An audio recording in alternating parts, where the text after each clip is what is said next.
Train के अंदर मार खाता हुआ इस मुस्लिम युवक का वीडियो सोशल मीडिया पर वायरल है। इस शख्स का नाम है आसिम हुसैन, जो कि दिल्ली से मुरादाबाद जा रहा था। ट्रेन के अंदर हापुड़ स्टेशन से कुछ हिंदुत्व संगठन, हिंदुत्व सोच रखने वाले भटके हुए हिंदू चढ़े और उनको दाढ़ी टोपी देखकर उनको टारगेट करने लगे और उन पर हमला बोल दिया, उनको चोरी का इल्जाम लगाकर और उनको नंगा करके बेधड़ाक उनको बेल्ट से मारने लगे।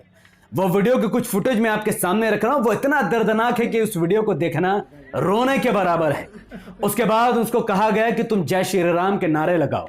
आसिम हुसैन ने जय श्री राम का नारा लगाने से इनकार कर दिया, जिसके बुनियाद पर आसिम हुसैन को पीट पीट कर अधमरा कर दिया। आसिम हुसैन ये भी कहते हैं कि उनके पर्स में 2200 रुपए मौजूद थे, जो कि हिंदुत्व कीड़ों ने उस पैसे को भी चुरा लिया। इस चीज को देखते हुए असदुद्दीन ओवैसी साहब ने ट्विटर के माध्यम से इस खबर को ट्वीट किया और यूपी पुलिस और आरपीएफ को गुजारिश की कि वो आसिम हुसैन को मारने वाले युवकों को गिरफ्तार करें। और आखिरकार जीआरपी ने उन दो युवकों को गिरफ्तार कर लिया जिसने आसिम हुसैन पर हमला किया था।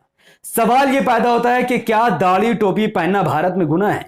क्या मुसलमानों की स्तर इतनी गिर चुके हैं कि अगर वो दाढ़ी टोपी पहनकर उत्तर प्रदेश या बिहार जैसे राज्यों में अगर वो सफर करेंगे तो उनको किसी भी वक्त मारा जा सकता है?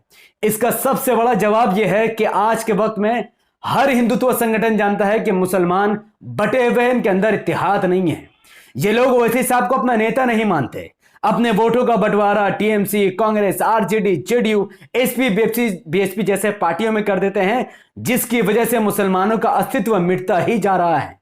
अब आसिम हुसैन जैसे न जाने कितने मुसलमान आने वाले वक्त में मार खाएंगे। इसका सिर्फ एक ही सॉल्यूशन है, एक ही उपाय है, वो है भारत के मुसलमानों को मुत्तहिद होना होगा और अपना वोट सिर्फ और सिर्फ इमाम को देना होगा। असदुद्दीन ओवैसी साहब को अपना नेता मानकर ही चलना होगा। अकबरुद्दीन ओवैसी साहब का उनको साथ देना होगा, वरना मुसलमान इसी तरीके से पिटाए जाएंगे। दूसरी खबर सुरेश चवानके को लेकर है। सुदर्शन न्यूज को चलाने वाला सुरेश चवानके जो मुसलमानों के खिलाफ भड़काऊ भाषण देता है, हिंदुओं को भड़काकर, हिंदुओं को भटकाकर उनको मुसलमानों को सफाया कराने के लिए शपथ दिलवाता है, उस सुरेश चवानके के खिलाफ सुप्रीम कोर्ट ने कड़ा फैसला लिया है, कड़े निर्देश दिए हैं। सुप्रीम कोर्ट ने दिल्ली पुलिस को फटकार लगाया है कि आखिर क्यों सुरेश चवानके जैसे हेट स्पीच करने वाले लोगों को आपने अरेस्ट क्यों नहीं किया है। दिसंबर 2021 को सुरेश चवानके ने दिल्ली के अंदर हिंदू युवा वाहिनी की एक मीटिंग बुलाई थी। उस मीटिंग का नेतृत्व खुद सुरेश चवानके कर रहे थे और उस मीटिंग में हेट स्पीच दिया गया था सुरेश चवानके द्वारा और उसमें शपथ दिलाई गई थी माइनॉरिटीज को खत्म करने के लिए। सुप्रीम कोर्ट ने इस मुद्दे को दिल्ली पुलिस से पूछा कि इसके बाद 5 महीने बाद आपने एफआईआर दर्ज की और आज भी यह छुट्टा सांड जैसा खुला घूर रहा है, आखिर सुरेश चवानके को अरेस्ट क्यों नहीं किया गया? और आखिरकार chief justice of India DY Chandrachud और जस्टिस PF नरसिम्हा ने उस सुरेश चवानके के खिलाफ जो एफआईआर दर्ज की गई, उस पर जो इन्वेस्टिगेशन कर रहे जो ऑफिसर्स हैं, उनको 2 हफ्ते का अल्टीमेटम दिया है कि 2 हफ्ते के अंदर अंदर सुरेश चवानके के खिलाफ जो एफआईआर दर्ज हुई है उसकी पूरी रिपोर्ट वो सुप्रीम कोर्ट में दाखिल करे। सुप्रीम कोर्ट ने आदेश दिया है कि वो सुरेश चवानके के खिलाफ सख्त से सख्त कार्रवाई करे। 2 हफ्ते के अंदर उसको किसी भी हाल में अरेस्ट करना ही होगा। और अब सुरेश चवानके 2 हफ्ते बाद सुप्रीम कोर्ट के निर्देश द्वारा दिल्ली पुलिस अब उसको अरेस्ट कर लेगी और जितना वो अब ये जो शपथ दिला रहा था ना, ये शपथ अब वो जेल में जाकर के दिलाएगा, जो कि मुसलमानों के लिए बहुत अच्छी खबर है। द कश्मीर फाइल जो कि एक बहुत बड़ा प्रोपेगेंडा था बॉलीवुड की इंडस्ट्री में, जिसमें कश्मीरी पंडितों को लेकर एक बहुत गलत खबर दिखाई गई। विवेक रंजन अग्निहोत्री जो कि कश्मीरी फाइल का डायरेक्टर है, उन्होंने दावा किया था कि इस फिल्म को ऑस्कर के लिए नॉमिनेट किया गया है, जिसको लेकर अनुपम खेर और बाकी सेलिब्रिटीज ने भी ट्वीट किए थे। और अब इस बात का खुलासा हो रहा है कि यह ट्वीट और यह खबर बिल्कुल झूठ पर आधारित है। द कश्मीरी फाइल या उनके द्वारा जितने भी एक्टर ने एक्टिंग की है, किसी पर भी ऑस्कर नॉमिनेशन नहीं लगाई गई है। ऑस्कर ने द कश्मीरी फाइल को नॉमिनेट नहीं किया है और ना ही किसी एक्टर को किया है। तो विवेक रंजन अग्निहोत्री ने अंधभक्तों को वैसा ही मूर्ख बनाया जैसा मूर्ख नरेंद्र मोदी ने 2014 में 15 लाख के नाम पर अंधभक्तों को बनाया था। तो अंधभक्तों को चुल्लू भर पानी में डूब मरना चाहिए।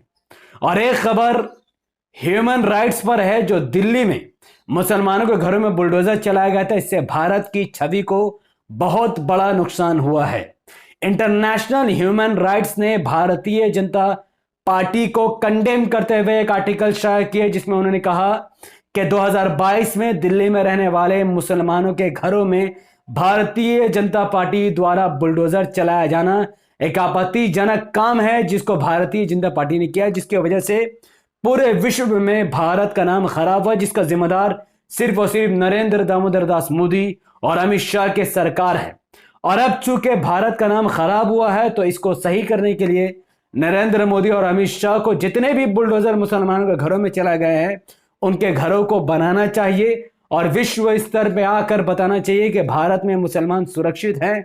भारत में मुसलमानों के खिलाफ जो भी कार्रवाई चल रही थी उसे वो बंद करा चुके हैं और भारत में मुसलमान खुली सांस में जी रहा है। यह सब कुछ तभी मुमकिन होगा जब अमित शाह और नरेंद्र मोदी संविधान का शपथ लेकर संविधान के नेतृत्व में काम करे। हालांकि यह सपना है, यह कुछ भी ऐसा होने वाला नहीं है। वेल, जाते जाते मैं आपसे सिर्फ एक ही सवाल करूंगा जो कि बहुत सीरियस है। वो सवाल यह है कि क्या सुरेश चवांके को दिल्ली पुलिस गिरफ्तार करेगी? 2 हफ्ते के अंदर क्या सुरेश चवांके जेल के अंदर होगा? हाँ या ना कमेंट पर मुझे जरूर बताएं। और एक बात और, क्या सुरेश चवांके गिरफ्तार होगा या फिर सुप्रीम कोर्ट में बहुत बड़ा बदलाव होगा? क्योंकि अमित शाह और नरेंद्र मोदी के बहुत बड़े चहीते हैं सुरेश चवांके। तो मैं आपसे पूछना चाहूंगा कि आपकी नजर में क्या कुछ होने वाला है 2 हफ्ते के अंदर? सुप्रीम कोर्ट में बदलाव होगा या फिर सुरेश चवांके जेल के अंदर जाएगा?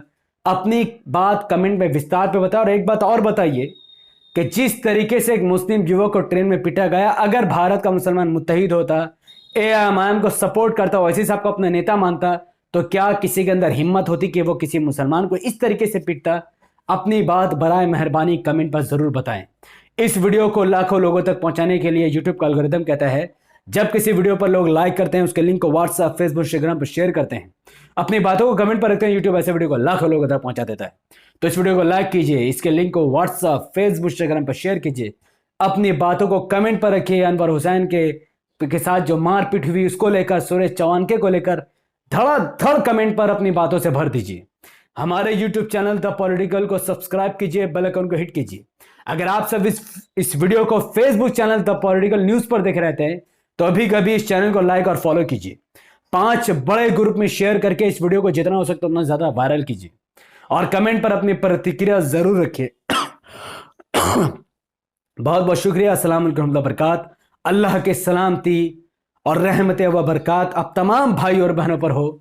अल्लाह इस देश में पल रही कट्टरता को ख़त्म कर दे और हिंदू और मुसलमान में एक बार फिर भाईचारा पैदा कर दे ताकि ऐसी खबर दोबारा कभी देखने को ना मिले। बहुत बहुत शुक्रिया। अस्सलाम वालेकुम रहमतुल्लाहि व बरकात। अल्लाह के सलामती रहमत व बरकात अब तमाम भाई और बहनों पर हो। मैं अल्लाह भी